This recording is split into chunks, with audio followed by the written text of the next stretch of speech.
Judy, the athlete, and we're here to help you better your best. Lately, I've been thinking a lot about surrender and how it applies to performance. Surrender is a very interesting concept, and it certainly comes into play at, I think, critical times. And then, so there's the concept, I guess, right, Judy? And then there's what are you surrendering to, right? Well, and as I was thinking about it, because I always, when I get a word stuck, I go look it up, and I can't tell you the definition at this point, but does it tend to be seen as a negative thing to surrender? Oh. And I think in performance, right, there is a negative aspect to surrender at times, and there's a very positive aspect that surrender could be. So surrender doesn't mean quit necessarily. Correct. Which would be the negative, I think. You Yes. know? Okay, but I think in our world, in Better Your Best, surrender would be let your subconscious, let your team perform, stop trying so hard. I think people get to surrender when they're at wit's ends and man, they've done everything they could do and it's not working and they finally surrender.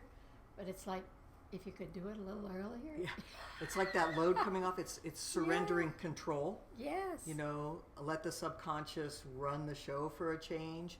And so in that sense, I think it's very positive and maybe not seen as much in other parts of life as when I think about performance.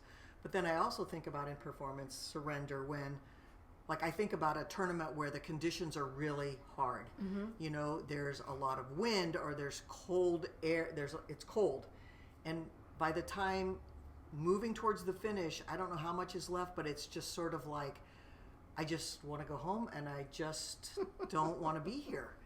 And how do you rise above that, right? Like how could we help people understand that in that moment, rising above, right, knowing that I can rise above, becomes really important. Correct. And that is exactly the place you want to be.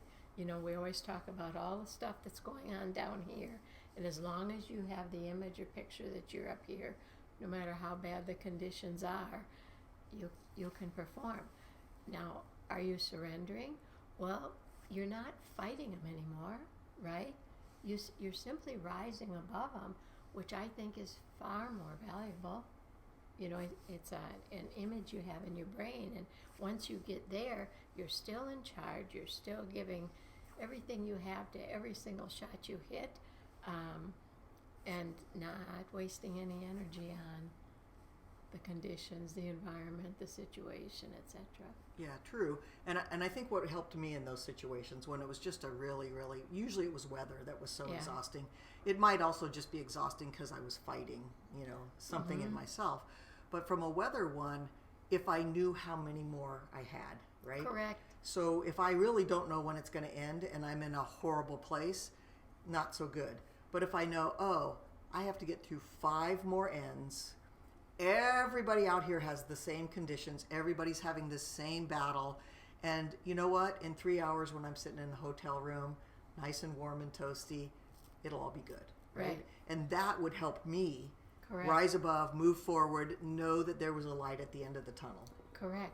Anytime is a good point, Judy. Anytime you can put a time frame on it, so it's not forever, I can do that. I can get through it. And I just had this conversation with a golfer the other day going into really bad qualifying conditions. You know, knowing it's coming. And it's like, somebody's always going to perform well. It might as well be me.